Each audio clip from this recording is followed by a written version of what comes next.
Ons is hierdie week nog steeds in die boek van Jona en Jona word in Jona 2 ingesluk deur 'n vis, baie groot vis, 'n walvis, 'n groot vis. Maar hierdie wys vir ons dat God die vis gebruik het, nie net vir oordeel nie.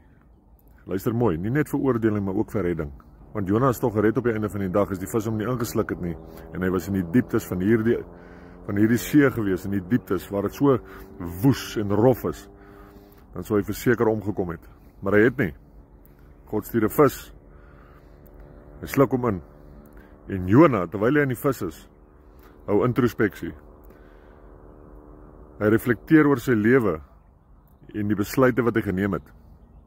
En ek en jy kom baie op so 'n plek waar ons hierdie besluite van ons reflekteer. En ons kyk daarna en ons hou introspeksie en ons sê, Here, hoekom het ek al hierdie besluite in my lewe gemaak? En dis nie dat dit altyd verkeerde besluite is nie. Jy wil hê dit moet uitwerk, maar God laat werk dit altyd in goeie mee. Belangrik om te onthou, terwyl Jona op hierdie rowwe plek was, onder die see, waar dit so woes was hy veilig in die vis se maag gewees. En hy het begin bid, te sê, Here, en dis wanneer die introspeksie intree, Here, ek weet, ek het foute gemaak, Here, ek weet, ek is op verkeerde plek in my lewe, Here, help my, om uit hierdie situasie te kom, Here, want net U kan dit doen. Hy is gered. Hy is gered. God het 'n vis gebruik. Baie keer in ons lewe gebruik God iets wat ons nie verwag hy sou gebruik het, om vir my en vir jou te help om op 'n plek te kom waar ons redding kan ervaar.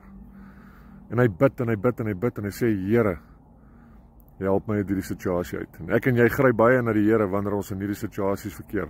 Maar wanneer ons in goeie tye is, wanneer dit goed gaan met ons, dan bid ons nie na die Here nie.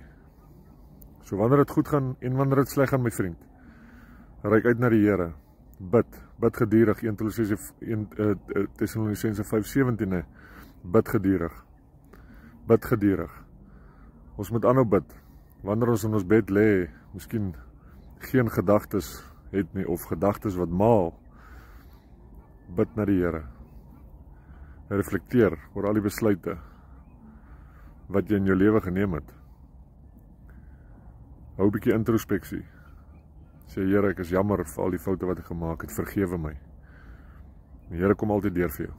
Ons is baie lief vir jou, tot ons weer gesels.